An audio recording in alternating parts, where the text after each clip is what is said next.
दोस्तों, हिंदू धर्म में मांस मछली खाने को वर्जित माना गया है, लेकिन आज के समय में बहुत से हिंदू मांस मछली भी खाते हैं। ऐसे में सवाल आता है कि क्या मांस मछली खाने वाले लोगों की पूजा को भगवान स्वीकार करते हैं या फिर नहीं। हिंदू धर्म में मांस खाने को पाप माना गया है, जिसका वर्णन हिंदू धर्म ग्रंथों में किया गया है। जैसे स्कंद पुराण की एक कथा के अनुसार एक बार सभी देवी देवता भगवान शिव से मिलने उनकी नगरी काशी आए थे। तब देवताओं ने वहां देखा कि काशी में शेर, बाघ जैसे जंगली जानवर भी वहां मांस न खाकर घास खा रहे हैं। ये देखकर सभी देवता हैरान रह गए। इसके बारे में कहा जाता है कि काशी भगवान शिव की नगरी है और वहां कोई हिंसा नहीं करता है। स्वयं भगवान शिव ऐसे लोगों की पूजा और भक्ति को स्वीकार नहीं करते हैं जो मांस मदिरा का सेवन करते हैं। साथ ही स्कंद पुराण में मांसाहारी लोगों की तुलना दैत्यों से की गई है। स्कंद पुराण में लिखा है, जो व्यक्ति मांस का सेवन करता है उसके जीवन पर धिक्कार है। ऐसे व्यक्ति को ना तो जीवित रहते किसी सुख प्राप्ति होती है और ना ही मरने के बाद उसकी आत्मा को मुक्ति मिल पाती है। स्कंद पुराण में कहा गया है दोस्तों कि यदि मनुष्य के सामने स्वयं मृत्यु भी आकर खड़ी हो जाए तो उसे मांस का सेवन नहीं करना चाहिए। वहीं पुराण में भी मांसाहारी लोगों के बारे में महत्वपूर्ण बातें बताई गई हैं। भगवान विष्णु के 10 अवतारों में से एक वराह अवतार अपनी पत्नी भूदेवी के पूछने पर उन्हें बताते हैं कि वो उन लोगों की भक्ति और पूजा को बिल्कुल भी स्वीकार नहीं करते जो मांस मदिरा का सेवन करते हैं, और ना ही वो ऐसे लोगों को अपना भक्त मानते हैं। वो कहते हैं कि जो मनुष्य मछली और दूसरे पशुओं के मांस का सेवन करता है उनके लिए उनसे बड़ा अपराधी कोई नहीं है। साथ ही वो कहते हैं कि जो मनुष्य गौ माता को मारकर उनका मांस खाते हैं वो उनके लिए शत्रु के समान है, जिन्हें वो हर प्रकार से बर्बाद कर देते हैं। इसके अलावा भगवत गीता में भगवान श्री कृष्ण ने अपने उपदेशों के माध्यम से ये बताया है कि मनुष्यों को क्यों मांस का सेवन नहीं करना चाहिए। गीता में भगवान श्री कृष्ण कहते हैं कि मांस एक तामसिक भोजन है जिसके सेवन से मनुष्यों को बुद्धि क्षीण होने लगती है और वो अपनी इंद्रियों पर से अपना नियंत्रण खो देता है, जिसके बाद वो ना चाहते हुए भी कई अपराधों में संलिप्त हो जाता है। वो कहते हैं कि मांसाहारी भोजन राक्षसों और दैत्यों के लिए है और मनुष्यों को उनका सेवन करना सही नहीं है।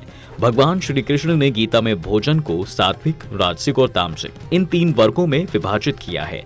दोस्तों, वो कहते हैं कि इन तीनों में सात्विक भोजन सबसे उत्तम माना जाता है। इसका सेवन करने वाले मनुष्य हमेशा स्वस्थ रहते हैं। साथ ही सात्विक भोजन मनुष्य की आयु को बढ़ाने वाला, मन को शांत करने वाला और बल बुद्धि को बढ़ाने वाला भोजन होता है। श्री कृष्ण कहते हैं कि सात्विक भोजन करने वाले मनुष्य को अपने जीवन में शांति और तृप्ति की प्राप्ति होती है, लेकिन मांस खाने वाले लोगों को अपने जीवन में कई समस्याओं का सामना करना पड़ता है। वहीं गरुड़ पुराण में अपने वाहन गरुड़ से भगवान विष्णु कहते हैं कि जो भी मनुष्य मांस मदिरा का सेवन करते हैं उनकी भक्ति और पूजा को कोई भी देवता स्वीकार नहीं करते हैं। साथ ही ऐसे मनुष्य की कोई भी देवता सहायता नहीं करते हैं। इसलिए मनुष्य को सात्विक भोजन करना चाहिए, जिससे उन्हें मोक्ष की प्राप्ति होगी और वो अपनी मृत्यु के बाद भी सुख से स्वर्ग में जा सकेंगे। लेकिन बहुत से लोग तर्क देते हैं कि अगर हिंदू धर्म में पशु हत्या पाप है तो फिर कई धार्मिक आयोजनाओं में क्यों पशु बलि दी जाती है। तो बता दें कि हिंदू धर्म ग्रंथों के अनुसार पशु बलि निषेध है और इनमें कहीं भी पशु बलि का उल्लेख नहीं है। जी हाँ, बल्कि ये परंपरा मनुष्यों को तांत्रिक से अपनी इच्छा पूर्ति के लिए शुरू की थी। वहीं वेदों में भी किसी भी प्रकार की हिंसा को निषेध माना गया है।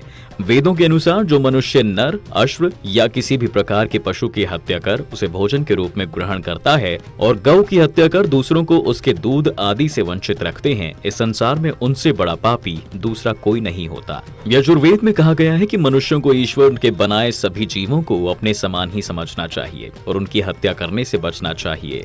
वहीं अथर्ववेद में कहा गया है कि हे मनुष्यों, तुम्हें चावल, दाल, गेहूं से बने भोजन को ग्रहण करना चाहिए, क्योंकि यही भोजन तुम्हारे लिए सबसे उत्तम है और तुम किसी भी नर या मादा, पशु या पक्षी की हत्या ना करो और लोग जो ऐसा करते हैं तुम्हें उनका विरोध करना चाहिए।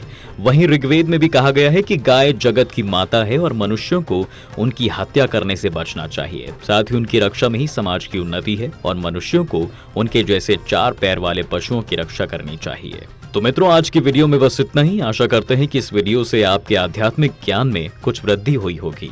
आपको हमारा ये वीडियो कैसा लगा हमें कमेंट करके जरूर बताएं।